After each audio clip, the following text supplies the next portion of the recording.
SG Child Show is back for its 13th season. Join Sarah Bradford and the SG Child Show team as they explore the world of autism and share stories of hope and inspiration. This season, we're excited to bring you more autism summits featuring experts and advocates from around the world. Go to sjchilds.org to donate and to get more information.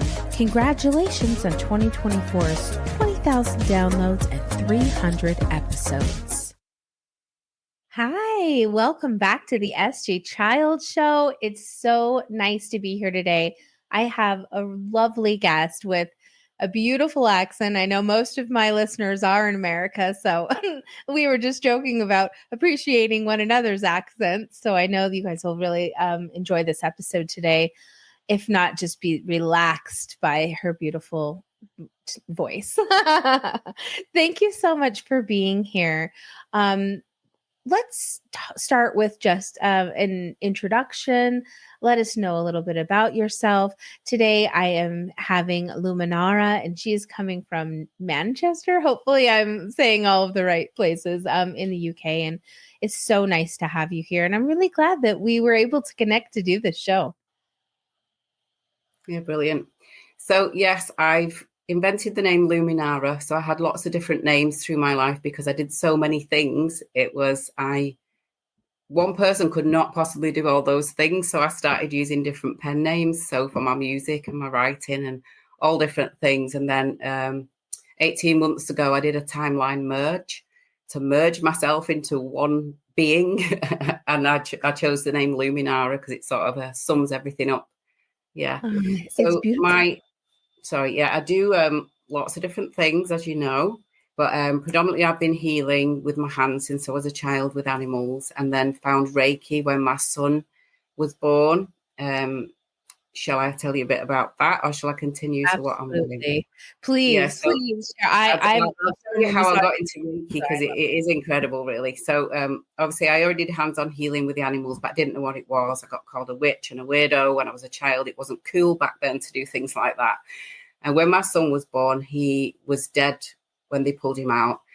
And they resuscitated him, and then he died. They sent him somewhere in a helicopter, and when he got there, he was dead on arrival, and he was dead for a long time. And they said they managed to bring him back, but if he survived, they said he probably wouldn't survive, and if he did, he would be massively brain damaged. He wouldn't walk or talk. So obviously I was distraught, and they put me in a hospital near him. And my sister came, and she said she knew some people who did something called Reiki, which I didn't know what that was at the time. This is 1999. Anyway, they took a photograph to the church, and they sent distance healing over 3 days. My son was on a machine called ECMO, extracorporeal membrane oxygenation, because all his surface of his lungs were burned. So he couldn't breathe. So the machine took blood from his neck, oxygenated it, and put it back in. So he was lay there on a slab as if he was dead because he wasn't breathing. Anyway, so they did this Reiki distance for 3 days consecutive. And on the third day, the surgeon had told me they'd found a shadow on his lung and they needed to operate, but they said they couldn't operate while he was on this machine because his blood was thinned, so he would bleed to death. They said it's going to kill him either way. But on the third day, they said something strange has happened. This shadow's disappeared. They didn't know why. So they just said it was a miracle. So anyway, he started to get better, which they said it was a miracle. And they told me that he wouldn't walk or talk. So we were worried about all this. But at about 2 weeks, he was laughing. And he was obviously really very clever. And he does walk and he does talk and he's doing really, really well. It's just affected his memory in a very complex way. But I put that down to the Reiki. So obviously I then went searching for this Reiki, and it turns out it was hands-on mainly. And I've never looked back, really. So I'm a Reiki teacher and lots of other things, and we've used Reiki on my son a lot as he's been growing up. And yeah, he's quite incredible. We've had a very difficult time with him because he does display quite autistic and ADHD, but because of the degree of brain damage, they won't test for that. So I've never really known how to deal with him because they said, well, we can't look at that because he's got that. So he's never ticked any boxes for support. So we've struggled all his life trying to get him support because he doesn't tick the right boxes. And because he looks normal, it's very difficult. Oh my gosh. That's the most frustrating thing ever. I'm thank you for sharing that. And I that was a really vulnerable, traumatic experience for both of you to have to go through to start his life. And I'm a former massage therapist, and I also practice Reiki and believe so much in the power of our intentions and the healing we can provide for others. And so I love that. And it's interesting when we first kind of have that experience where we see the measured outcome of how it's affected someone, and it's undeniable. So I think that that's a really fascinating thing. And it's interesting because I think I can kind of resonate with wanting to be a healer as a child, and wanting to. We would go camping with the same group every year, and I would always be like the little kid that massaged everybody around the campfire. And then, I didn't know I would actually be a massage therapist someday. But yeah, those leading up steps, right, that lead you to your real calling, those passions they lie deep within you. And just yeah, I think it's so wonderful when we can display them and get, success in the world for using them, things like that. What type of access and things does your son struggle with? And how do you support those things through Reiki now and kind of see that difference? I'm sorry, the sound's gone funny. I can't hear you properly. Let me double check everything. I'm so glad you said something. You now. Yeah, sorry, I sent a little message in the chat. Oh my goodness, it must have been my my speaker wire. I hope it's connected. Let me just double check it really fast. Just make sure to check this in the recording. Okay. It's like an output connector, so maybe it got a little short or something. I apologize. Anyways, okay. Well, let's see. Where did you last hear me at? And then I can go from there. You asked what things that I do to support Leon. Oh yeah. Yeah. Like the with Reiki, what supports do you see that work for him now as that he's older? And then we'll just backwards and go and see what happened, kind of how that changed from then to now. Yeah, well, he still asks for Reiki a lot. If he has anything that's hurting, he'll tell me. And I say, do you want Reiki? He goes, yeah. He has a bellyache, so he's still very open to it. But he did do his level 1 and 2 when he was very young. So he doesn't really use it much, and he does it with his mind, he says. He doesn't want to do that because it's embarrassing, so he does it with his mind. But it definitely works. Yeah, so with Leon, he was always very overactive, and he had trouble with lots of different things. So I used to take him to my Reiki master a lot when he was very small. But through school, he struggled so much because he was really, really intelligent. So he's in top sets of everything. He was doing really well. But then when it came to homework, he couldn't remember what he'd done because it's like a short-term memory issue. It's a little bit like dementia, how it displays. So I'll give an instance. So I took him in school one morning. I think he was about 8 and no, might have been 6. And all the kids were in fancy dress and Leon was in uniform. And I said, why did you tell me? And I didn't realise how it was affecting his memory till that point. And he said, oh, I didn't remember. All the other children had told the mums, very excited, and Leon had completely forgotten. So it's made it very difficult.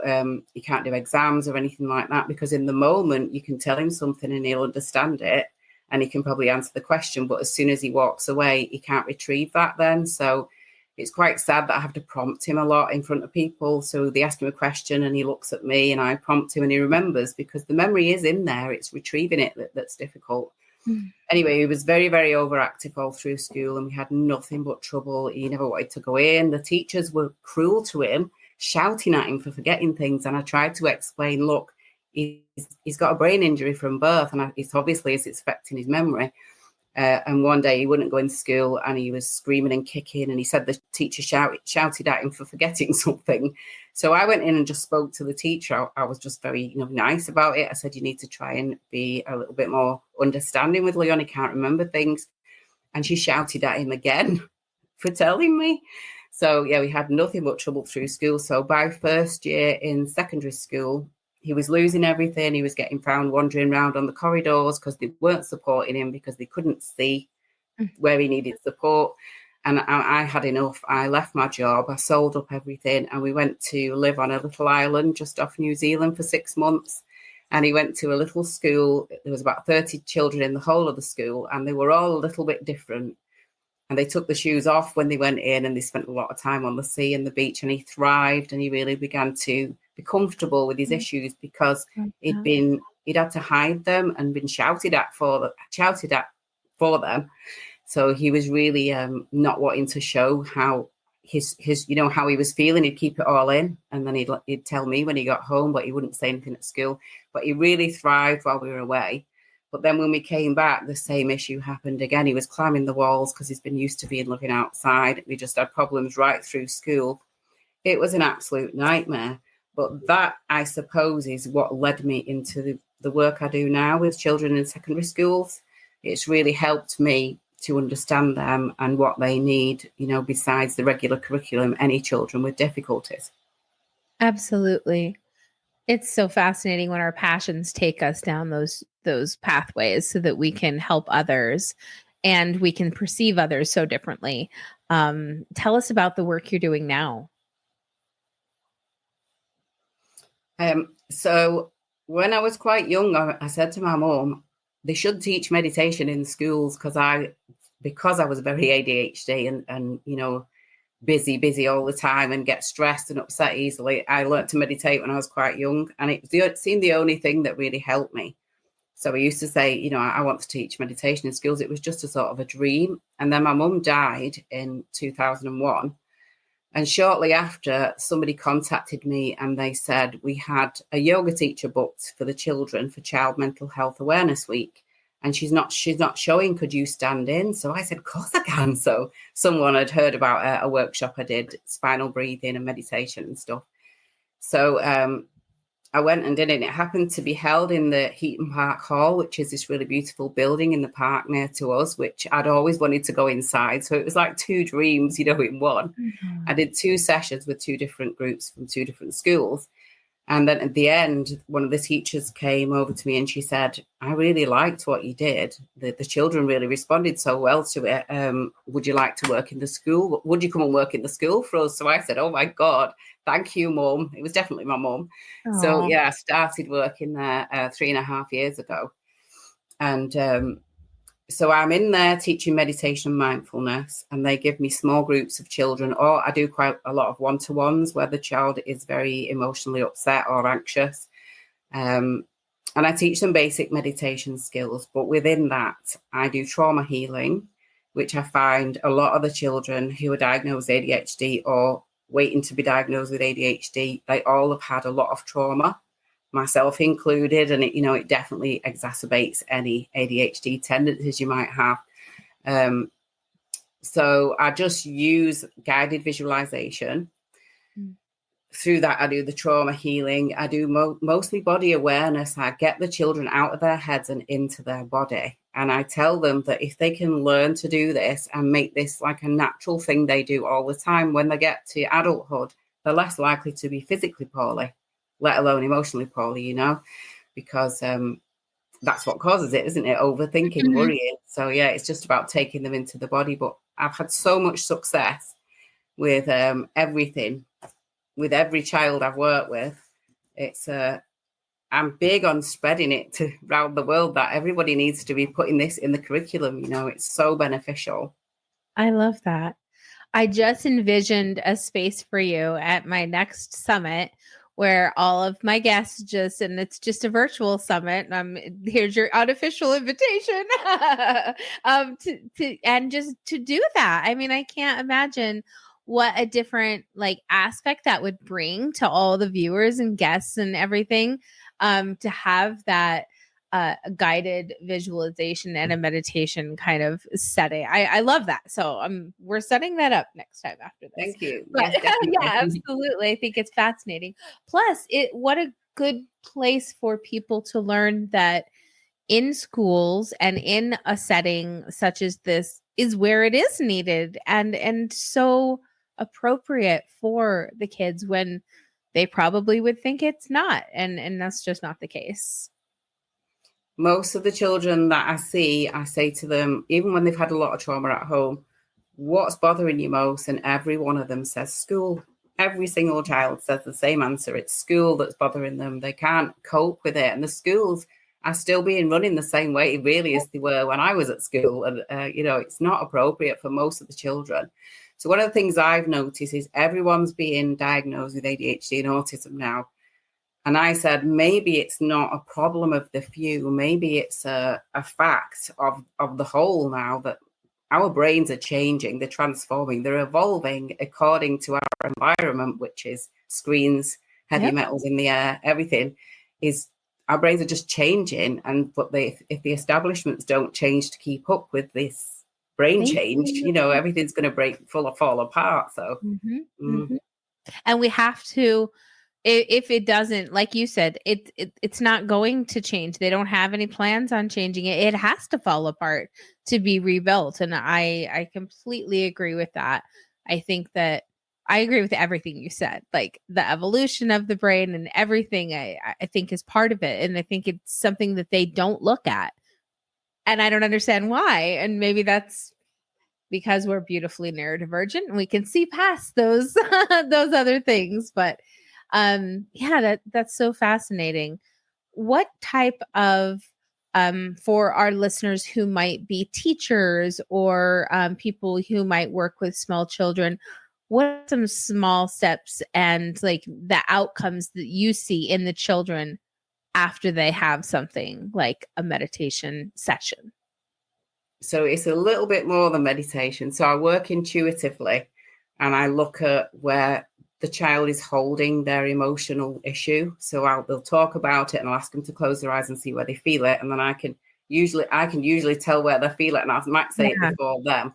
So, but I suppose the most important aspect of it is getting them to still the mind.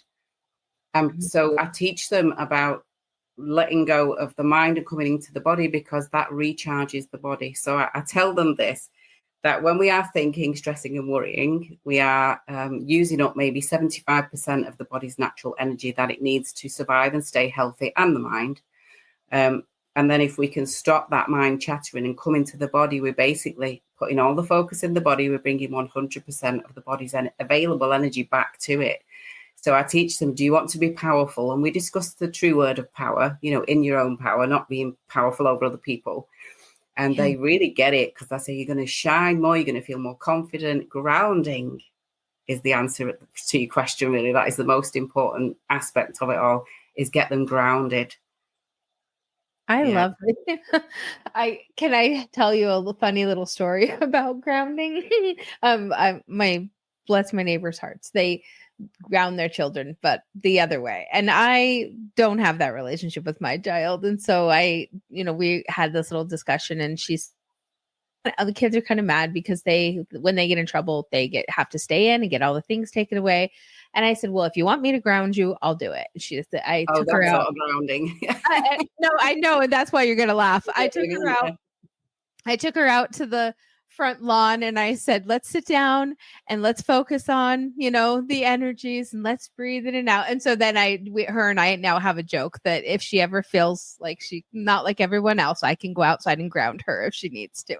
So no, that was just our little joke between us, because she understands how powerful that grounding can be for her, and for we do it also. So no, I just had that was kind of funny. And so people that probably are punishing their kids like that, they might not appreciate that joke, but I thought it was great.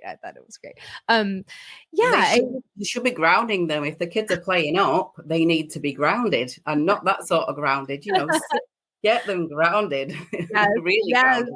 Barefoot on the grass. I love that. I think it's the truth. And they can really just creating that self autonomy to help yourself feel good is so important to teach children how to do, to empower them. It's really great. And I love how you teach that the power in themselves and not over others. I think that that's a really important lesson that isn't defined in like TV shows where you see power being misused and things like that. So that's a really great way to explain that in a way that they can understand. And what kind of like, do you send them home or do you tell them to practice? Like you said, if they can get really good at it, then they can, have that. What other kind of things, like affirmations type things like that? Do you have those, give those them to Yeah, them to help guide them? Sorry. we do to keep it so they don't get bored. I do something different each time I see them. So it can be anything from just being in the body and being fully present, or guided visualization, or there's so many different things that we do to keep them interested. One of the things they do like doing is the one where we think about something we don't like in our lives, and we look into the emotion of it and we dissolve it. And I say, you've made a space now. Now think about something you do want in your life, and then we create that, and then we bring them into the feeling of already having it, and then we let it go to the universe. There's lots and lots of different things that I do with them, but we also do mudra. So I have a lot of them chanting, and there's a teacher in the room next door who said he can hear us really clearly. But it's fantastic because especially now she's giving me more separate groups, because when it was boys and girls, there'd be a lot of messing about from the boys. So she sort of split them up, and now the girls are on their own. They're much less distracted, but they absolutely love doing the mantras and the affirmations. One of the things I did when I first started at the school with year 7s and 8s, there was a lot of children suffering from anxiety when I first started there, and there isn't hardly any of them now. So I don't know if that's down to me making a difference. But one of the things we did, because I'm very interested in the power of words. So I write songs that are strategically written so that every word is a positive affirmation to help different people with different issues. Wonderful. They will sing that instead of thinking, oh, they sing my song instead, and then they get my song stuck in the head. And I started that because I always had music stuck in my head all the time. I had the thinker, I had the watcher of the thinker, and I had a DJ in there as well. And I'd get these awful songs stuck in my mind. So I thought, no, I want to get my own songs stuck in my mind. So one of the first things I did with them, I asked the children that were depressed or stressed to write down how they were feeling.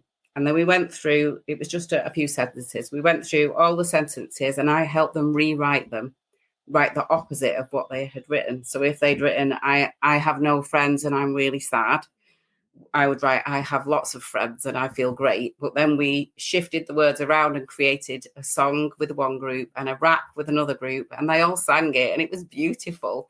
And I'll never forget one particular young girl who was very lonely, who didn't have a lot of friends, and she was very depressed. I saw her maybe 6 months later and I went, hi, and she barely looked at me. She had a big smile on her face and a big gang of girls with us.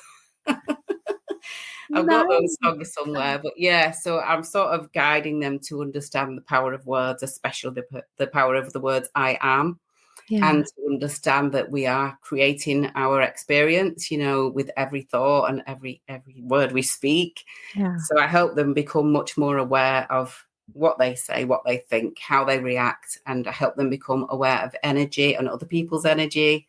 And we also work a lot with bullying, and looking at the other person who's bullying you with compassion, and looking at what might have happened to them at home. They might have reasons why they do, and we do a lot of forgiveness, but it's very powerful, and it works so fast with children between 11 and 15, not like adults. I'm giving up working with adults.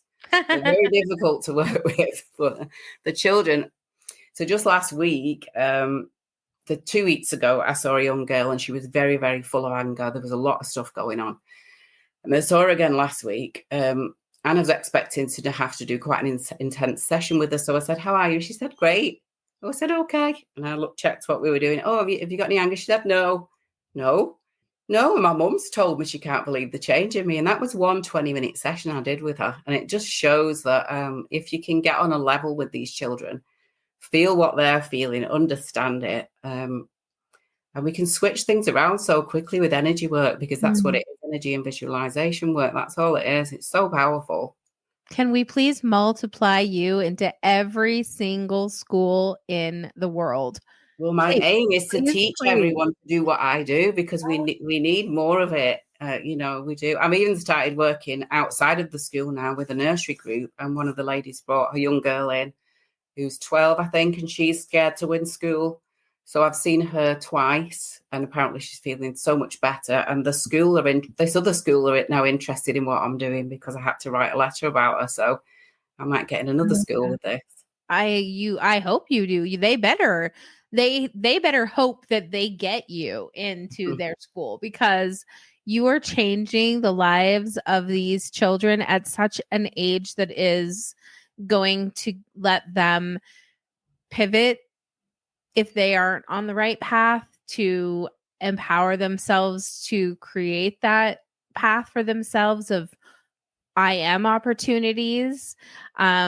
It's so wonderful. Like, I'm a little bit emotional, so I'm not gonna, but I'm just so proud of you. Like, I this is exactly what I would hope and want my kids to be learning at school. And to be honest, I took my daughter out of school last year for all of those reasons, that I could instill all of those things in her at home that they would never do. And we had the best year learning about and teaching her how to be empowered and how to trust her intuition. All of the, I mean, Yeah, so intuition is a big thing. So That's one of the things that the children love when I say this increases your intuitive power. They love that. It increases your attractiveness. It increases your intuition. Yes. When you don't know which way to go, you'll find you just feel it in your body and you know which way to go. They love it. They love it. I agree. And you're right about the age group too. It is such a great age group. And I'm just excited to chat with you after this about something else. Sorry, listeners. But yeah, it's been a wonderful conversation with you. Do you have a website or anywhere that you share the information, or schools or other teachers and people can get a hold of you and find out more about it? I do. Where can we Would find you like that? that now? It's at it's www.tcoinfinity. So it's tcoinfinity.com, but it looks like Tcoin Infinity. Coin Infinity?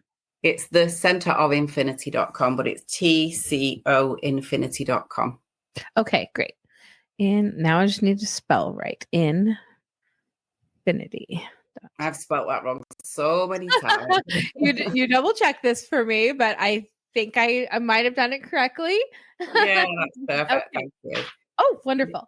Good. Because I just want, my listeners to be able to find out more about this, because it is so powerful it's so powerful for yourself. Let's just start there. Like, when you find out how powerful it is to be able to take these tools and use them in your daily practices, it's unbelievable how much change you can make for yourself, how much uplifting you can do for yourself and others, and especially for your children.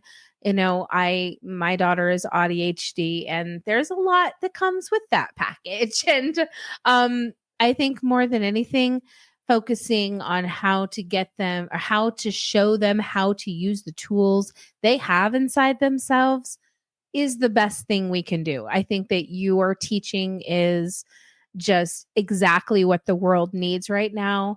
And I'm just so, so grateful to have you as a guest and to have made this connection with you. So yeah, what are your plans moving forward? Getting into these other schools, and are you going to do like speaking events or things like that? Yes, I'd love to. One of my things is I do want to teach other people what I'm doing, because I can't be in every school, but every school needs this. I really want to do that. So, yeah, I write books. So I've just published a book, and I am writing a book which was going to be mindful parenting, bearing in mind I learned by my own mistakes.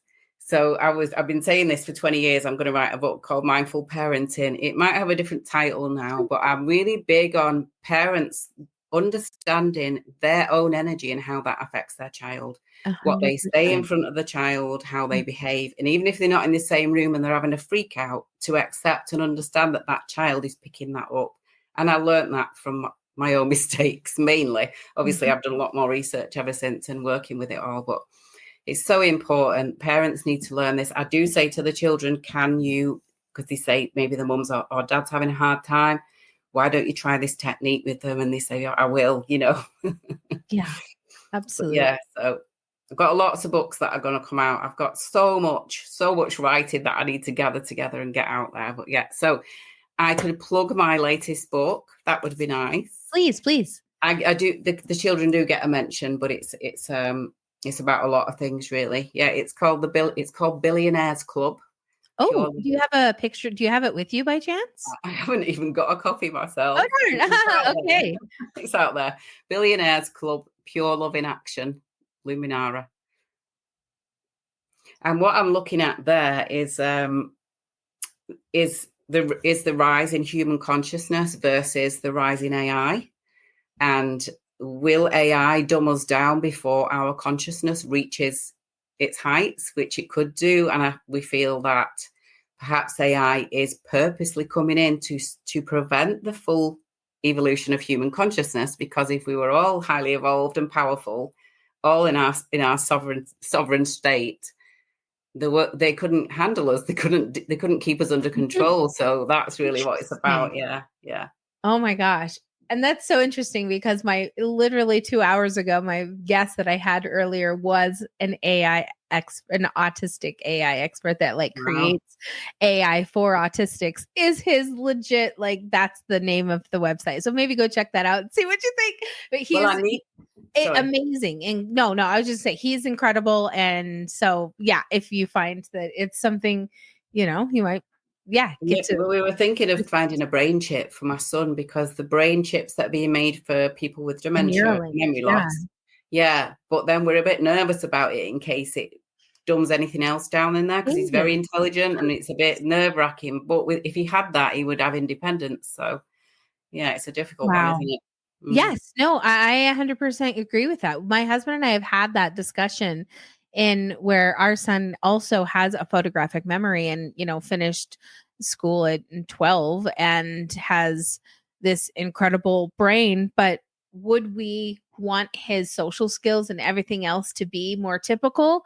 What if that would change the way his brain works? I think I'll have him, as my forever child, or make him as independent as we can possibly help him to be.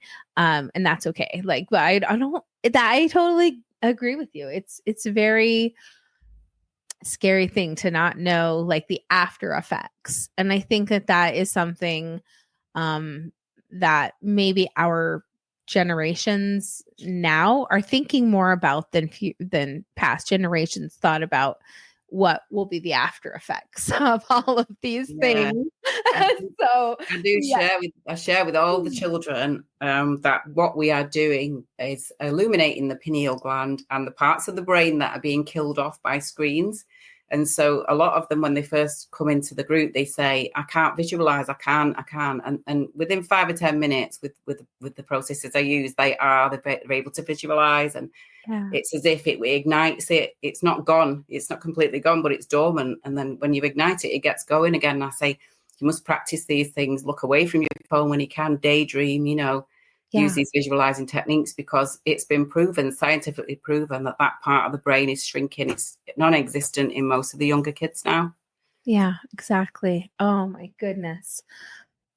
Well, we have work to do, and hopefully, we can find a balance between what that looks like in generations to come, and be able to bring these tools and show the measured success so that we can get them into every single school and teaching environment. Really, I think is work environment. I don't know where it's not necessary or appropriate. I think it's everywhere. So let's just focus on that. Oh, it's been so nice to have this conversation with you today. Thank you for your time being across the seas from me. It's probably evening time for you. and really appreciate it. Any advice you want to leave for my listeners or for, just our general community out there today? I'd say just make sure that you ensure that your children play outside with no shoes on.